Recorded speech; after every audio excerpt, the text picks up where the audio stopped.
अस्सलामु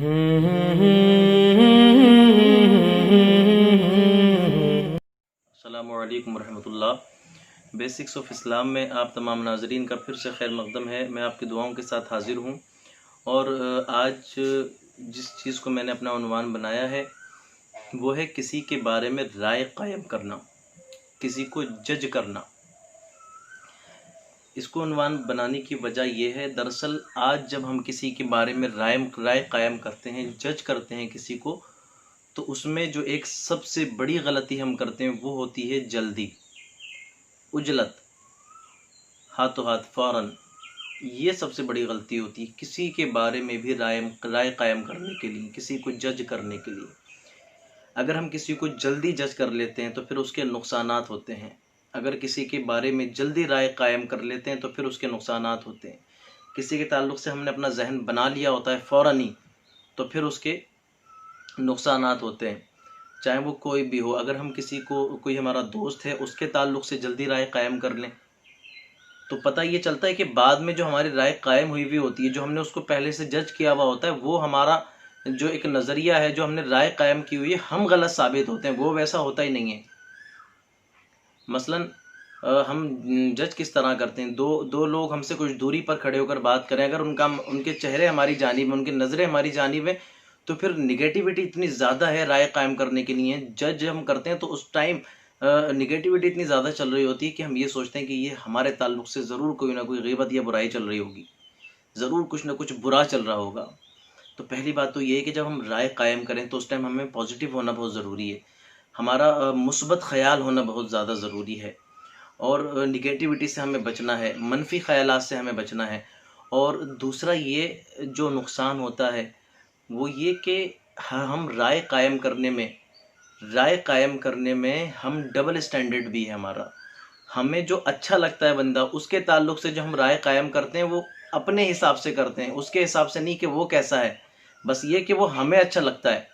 हमें जो अच्छा नहीं लगता उसको जो हम जज करते हैं वो भी हम अपने हिसाब से ही करते हैं, ये नहीं कि वो कैसा है।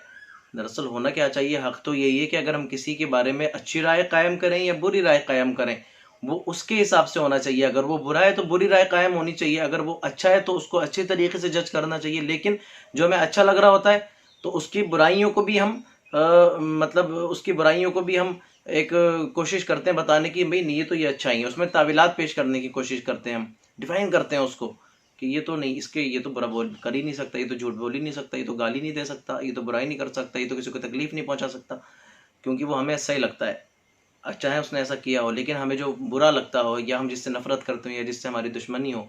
अगर वो कोई अच्छा काम कर जाए तो हम कहते हैं नहीं जी साहब, उसने किसी वजह से किया होगा, ज़रूर वो कोई दिखावा कर रहा है, ज़रूर वो किसी को धोखा देने की कोशिश में है। तो ये जो राय कायम करना है और ये जो अपना नज़रिया बनाना है, क्योंकि ये बात तो तय है कि परफेक्शन नहीं है।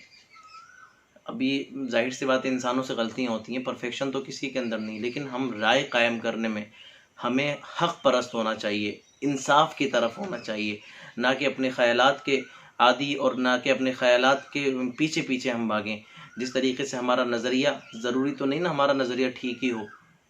तो राय कायम करना, इससे बहुत ज़्यादा नौजवानों के अंदर तेज़ी से बुराइयां बढ़ रही हैं कि किसी ने कुछ कहा, किसी ने कुछ कहा। सबसे पहले तो हमें यह आदत बनानी चाहिए कि जब हम राय कायम करें तो हम कुछ वक्त लें, जज करने के लिए कुछ वक्त लें, उसके बाद उसको जज करें, उसके लिए राय कायम करें। और दूसरा ये कि अगर हम किसी के ताल्लुक़ से गलत कुछ राय कायम कर ही लेते हैं या उसने कुछ गलत किया है, तो वो हमें तीसरे बंदे से ना कहकर बिल्कुल उससे सीधे सीधे बात करनी कि भाई मैं तुम्हारे ताल्लुक़ से यही राय कायम कर चुका हूँ, ये बुराई तुम्हारे अंदर है, अगर है तो इसको दूर करो, और अगर नहीं है तो मैंने राय कायम की थी, इसके लिए ये मुझसे गलती हुई और मैं उसके लिए माफ़ी का तलबगार हूँ। ये चीज़ें पैदा होंगी तो नौजवानों के अंदर, जवानों के अंदर, मुआशरे के अंदर जो बुराइयाँ बढ़ रही हैं, मैं समझता हूँ कि काफ़ी हद तक इस चीज़ से, इस छोटे से काम से बुराइयाँ ख़त्म हो सकती हैं। और इसको हम, और चूँकि जो हाई लेवल सोसाइटीज़ हैं, हाईएस्ट सोसाइटीज़ जो हैं, उनका तो ये बनता भी नहीं है कि वो छोटी छोटी बातों में उलझे रहें और उनको उलझ करके वो आगे ना बढ़ें, बल्कि उनको छोटी छोटी बातों को पीछे रखकर आगे बढ़ना चाहिए, ताकि ज़िंदगी में मज़ीद कामयाबियाँ जो उनका इंतज़ार कर रही हैं वो कामयाबियाँ उनको मिल सकें। तो ये बस छोटा सा एक मैसेज देने की कोशिश कर रहा था। अल्लाह पाक हमें इस पर अमल की तौफ़ीक़ अता फ़रमाए। व आखिरु दावाना अनिल हम्दुलिल्लाहि रब्बिल आलमीन। मुहम्मदिन